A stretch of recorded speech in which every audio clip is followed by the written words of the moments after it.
Next, we'll be moving to the last keynote speech session, and which this will be given by Professor Michael Batty, Chairman of Center for Advanced Spatial Analysis of UCL University College London. He was Professor of City Planning and Dean at the University of Wales at Cardiff, and then Director of the National Center for Geographic Information and Analysis at the State University of New York at Buffalo. The topic he is going to share with us today is how does spatial big data underpin smart cities? 那接下来将会是我们今天最后一个专题演讲。我们这位专题演讲的嘉宾是由伦敦大学学院高级空间规划分析中心的主席 Michael Batty 教授为大家发表。他曾于加迪夫威尔士大学城市规划担任教务主任，同时也曾是纽约州立大学布法罗国家地理信息与分析中心的主任。他今天的主题是空间大数据如何支撑智慧城市 Ladies and gentlemen, please put a big round of applause and joining me to welcome Professor Michael Batty.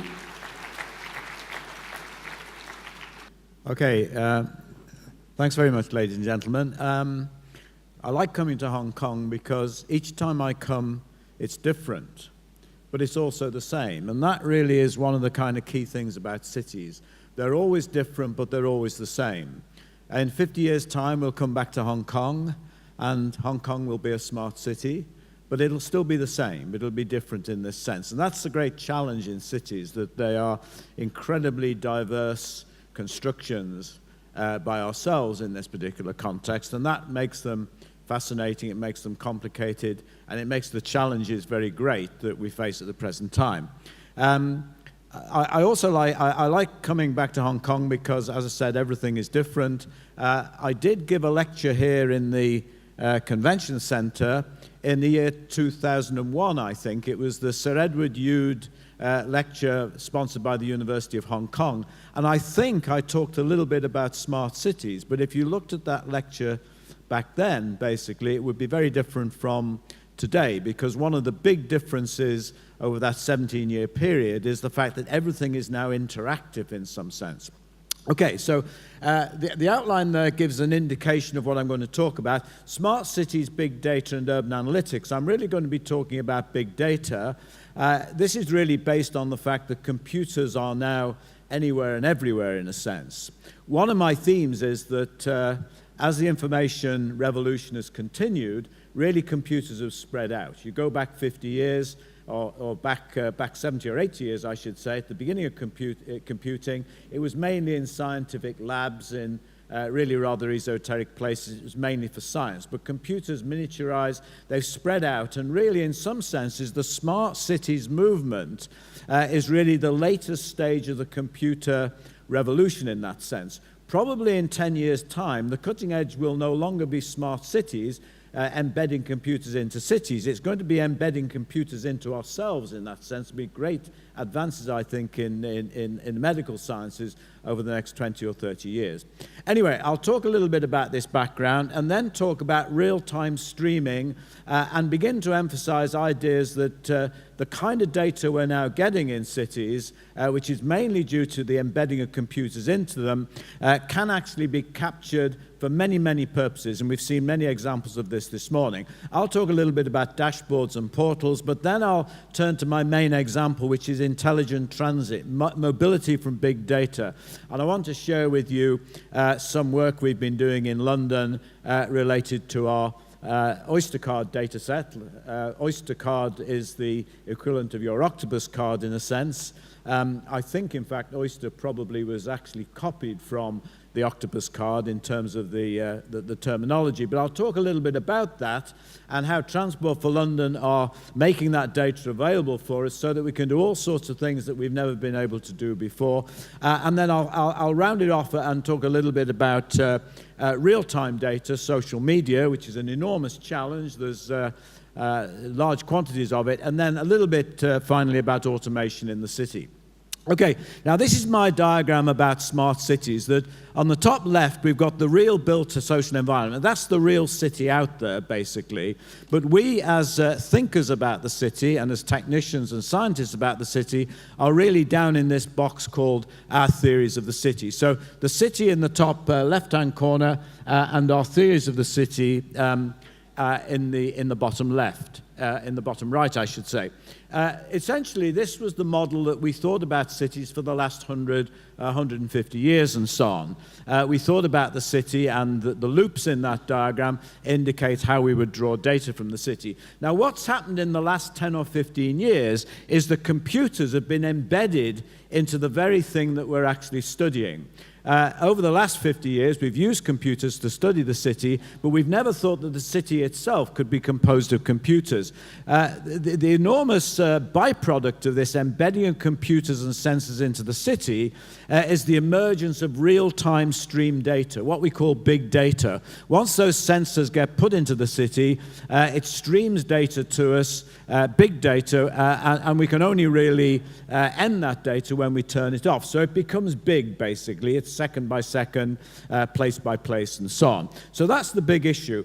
Into this particular context, this is information and control. We can think of the big data as the information exhaust from the smart city. That's a great term. I don't know who invented it, but the idea of it being a byproduct, etc., is very important because much of this data is unstructured. We have to add structure to it. It's very different from census data, the annual, the decadal census, basically, in that sense. It's very different from purpose-built data in that sense because it really lacks structure in that sense. And indeed, all of the things we hear about machine learning, artificial intelligence, data mining, etc., are really based on the fact that we need to find the patterns and the structure within that data. Now, into this context, we've really got models of various kinds, and into this, to interpret it all, we have this term urban analytics. Many of the models and ideas from GIS through to simulation, etc., and so on, are really part of this emerging context called urban analytics. So this slide really shows all of the kind of key things that pertain to smart cities. Okay, information is important in this sense. Data, of course, big data, has to be turned into information. We collect this data now using mobile and fixed devices. Increasingly, the data is coming from mobile devices. Some of the things I'm going to show you within the next 5 minutes, you can actually pull up on your phone, basically, in that sense, in terms of the mobile device. A lot of this data and information that is coming from mobile and fixed devices complements rather than substitutes traditional forms of data, etc. And another important point is that it's introduced time into our thinking. If you think about urban planning and the plans we've made over the last 100 years, they tend to be timeless. The idea of the master plan, etc., in this context, we produce it at a point in time and it may pertain to the next 50 years, but it's timeless in the sense that the kind of data we're now getting about the city really begins to push us into this idea of thinking of the 24-hour city, the real-time city in this context. So that's an additional complication, if you like, and all of this is adding to the complexity. So we're really sort of pointing at a moving target when we come to smart cities, largely because smart cities, cities in general, are increasing in complexity all the time as we invent new technologies and we use them in different ways. Okay, so computers are really anywhere and everywhere. This is the latest stage of the information technology revolution, and we've seen many lists of items this morning. Professor Li from China basically talked about many of these things, etc. Lillian in the previous talk talked about what Los Angeles were doing with respect to all of these digital services, waste, food, buildings, energy, everything from street lighting to the delivery of media. This is all being affected by computation in this particular context. So it's an enormous area in that sense. It's really automation, modern methods of automation in terms of the city. In fact, I mentioned the Sir Edward Youde lecture that I gave 17 years ago, and I have a feeling that mainly that lecture was about visualization. It was about how we were beginning to build 3D models of the city in this particular context, rather than online models, basically, in a sense. And I'll show you some of these in a moment in terms of 3D, because visualization is particularly important when we have these enormously big data sets that we have to kind of make sense of. Okay, so the first thing is that there are a lot of things which we now refer to as dashboards and portals that are beginning to capture this big data. So this is one of our versions of the London dashboard, basically. If you go to www.citydashboard.org, then it'll default to this London. If you put /Manchester/Liverpool, then we built a variety of these things. These can be constructed very simply. All of these are really things that point to APIs which deliver this data in real time to you. And if you're a sufficiently good web programmer, then you can bash this sort of thing up in a couple of days, basically. So what you see on this particular dashboard is the status of the London Tube system. You see the FTSE 100, the Dow Jones Industrial Average. There's some webcams here. There's climate things. It's just a collection of real-time data that we can now pull together. And that's a version of it where each of these windows is put onto an iPad and they're displayed in an iPad wall. We also have another thing in our group back in London, which is particularly interesting, developed by Ollie O'Brien, called the London Panopticon. If you go to this site now, if you're on your phone and you just type in on Google London Panopticon, you'll be able to get it and it'll pull it up to your phone. I'd like to be able to actually show you this now, but in fact I think that although there is an internet link here, it defaults to Explorer, and Explorer is not very good at pulling up the London Panopticon. Safari or the iPhone basically will certainly pull it up. Pulled it up my iPhone about 5 or 10 minutes ago to show that it actually works. What you actually get is this is centered at Trafalgar Square in London, and these particular pictures are at the compass points around Trafalgar Square, northwest, northeast, and so on, basically. And it shows you what's actually happening. Of course, it's probably 4:30 in the morning in Trafalgar Square, so there's not much happening in these particular points, although there are some things happening. You can see odd people walking around and so on. If you do it, it's all dark, whereas this is light, essentially. It will also ask you for your location, and it'll probably, if it just says current location, it'll probably take about 2 or 3 minutes to work out that you're nowhere near Trafalgar Square, and it'll then say to you, I'm going to default the Panopticon to Trafalgar Square itself, and you can actually have different locations around London. So this is the kind of thing that's only become possible because of all this data that is actually being piped in real time to the user. Okay, so here, for example, are the full-scale examples of these sort of dashboards and portals, basically, where people are actually working with this data. In the top left, you've got the classic IBM Rio example, the control center there, where a lot of that data being piped in really relates to the status of the city in that sense. In the top right, I think you've got somewhere it's probably in Japan, basically, and the bottom ones are the London traffic control centres in this sense. And the bottom right, I think, it's Rob Kitchen from Maynooth in Ireland produced these slides. The bottom right, I think, is actually the control centre for the M25 orbital road around London. So you're beginning to see these sorts of real-time kind of control systems embedded into the city itself. If you have a control system for a road, basically, etc., then when we really do have smart cities in 50 or 100 years' time, etc., then there'll be control centres like this everywhere. To some extent, the fact that you can have it on your phone and look at the London Panopticon is your own personal control centre in one sense. Okay, here's some more, the Dublin dashboard, basically. And then on the right there, we have a dashboard from the city of Boston. Boston, like Los Angeles, is very well developed. Many American cities are very well developed in terms of these portals.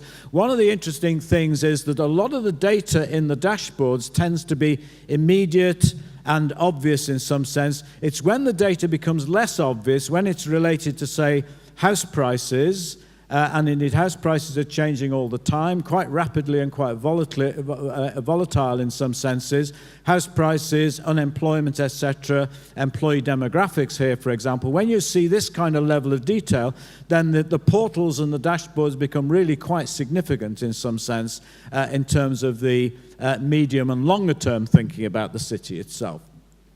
Okay, and some of these 3D technologies now, visualization, are being actually imported as dashboards. This is our recent offering of the virtual London model built in Unity, and there's a whole variety of things you can click on here and bring up information about the city itself. Here, for example, we have real-time tube trains and so on, the real-time data piped into the 3D visualization. So you're merging, if you like, the kind of visualization of the real city itself, abstracting it in different ways, and then developing analytical approaches to thinking about how the city is functioning on a 24-hour basis and indeed, obviously, over a longer period in that sense.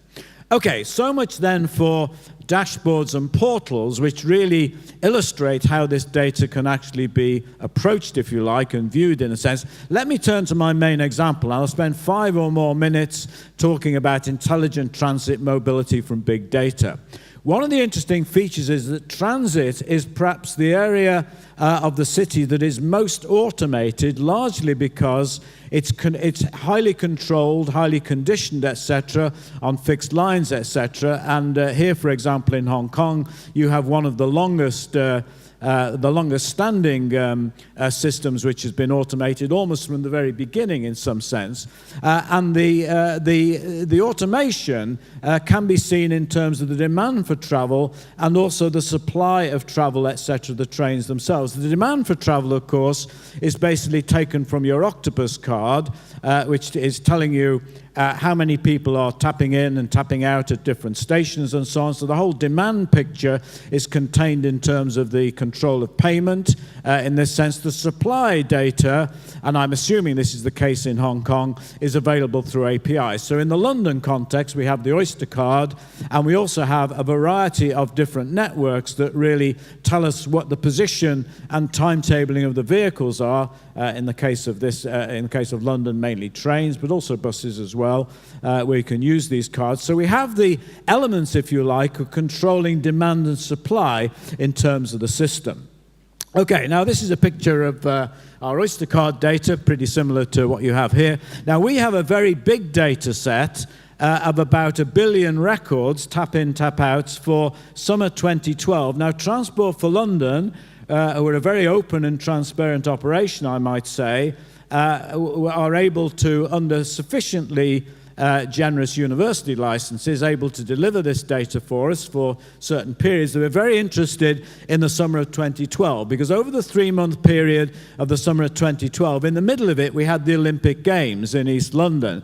And it was widely thought that if you introduced 1 million new people into London to visit the games and all the events and so on going on, then essentially this would gridlock the system. So for months in advance of the Olympic Games, Londoners were exhorted and warned to actually stay away from work, take their holidays during the Olympic Games, because there was this great fear that the system would clog. And on any normal working day, there are several tube stations that are closed. Victoria, for example, is closed virtually every day for about half an hour because of overcrowding during the peak hour, essentially. So these are some of the problems that this data can actually do. Okay, so let me, I've had my 3-minute warning, so let me quickly go on and show you a bit. That's the complicated, that is the tube network and also all the other rail networks where the Oyster card works, etc.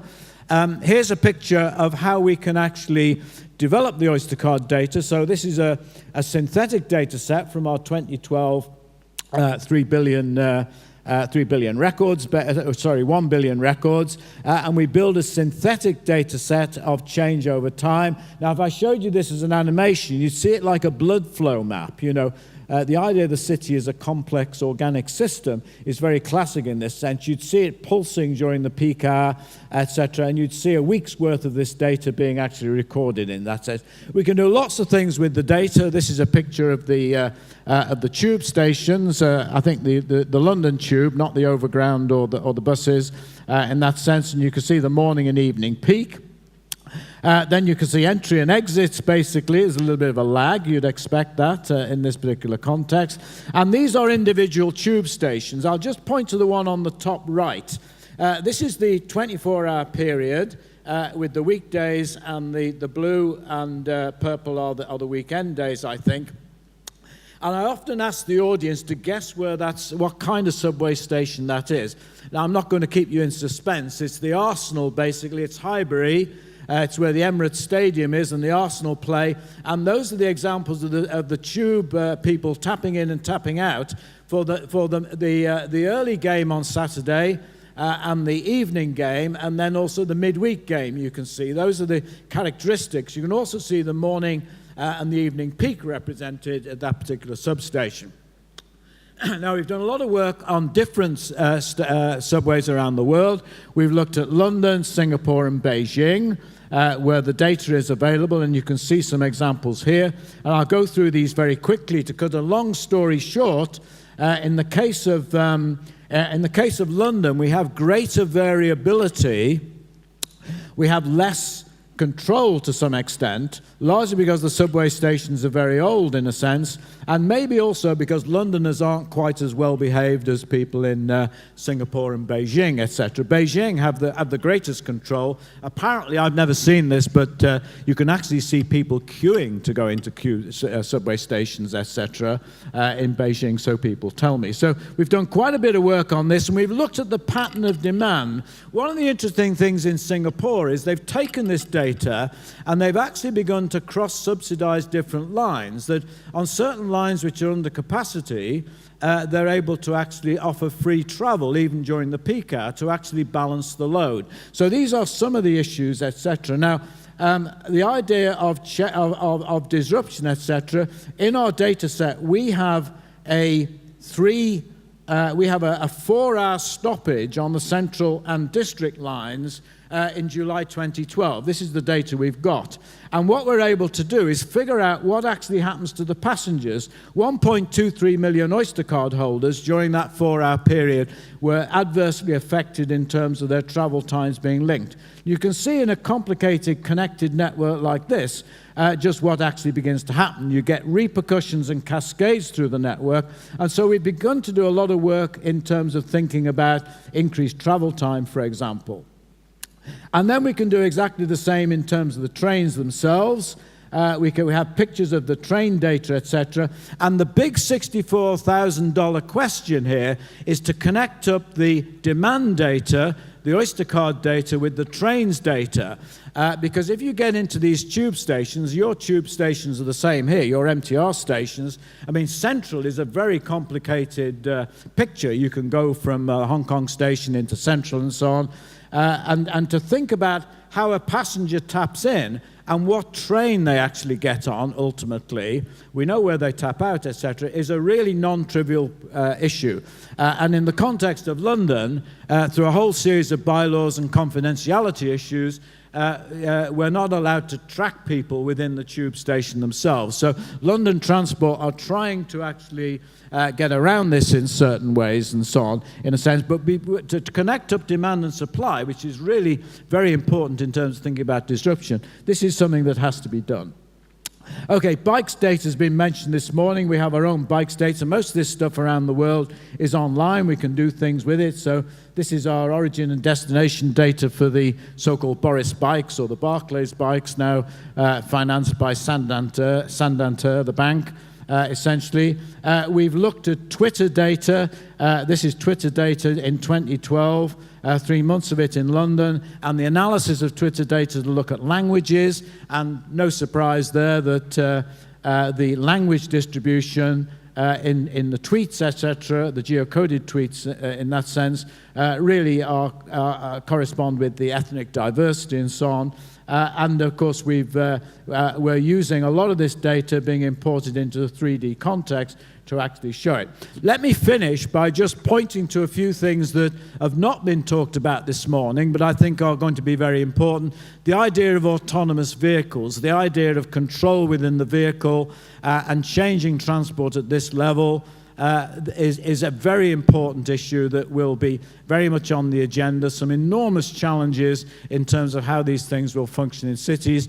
Energy in buildings is another important area, but it's very piecemeal, certainly in Britain, etc. We have no real picture of what's happening in terms of energy in buildings. And some of the big questions that Alan Young talked about, such as aging, migration, longevity and economic equality. These are going to be major issues that really intersect with the idea about automation and smartness in cities. And these are going to be the big challenges of the next 10, 20 years, etc. Thank you for that. I'll just acknowledge my group, basically, who've produced a lot of these things. And thanks very much. Thank you. Thank you, Professor Michael Batty, for the wonderful sharing of what has London developed in becoming a smarter city, and also definitely some of his insights in this aspect.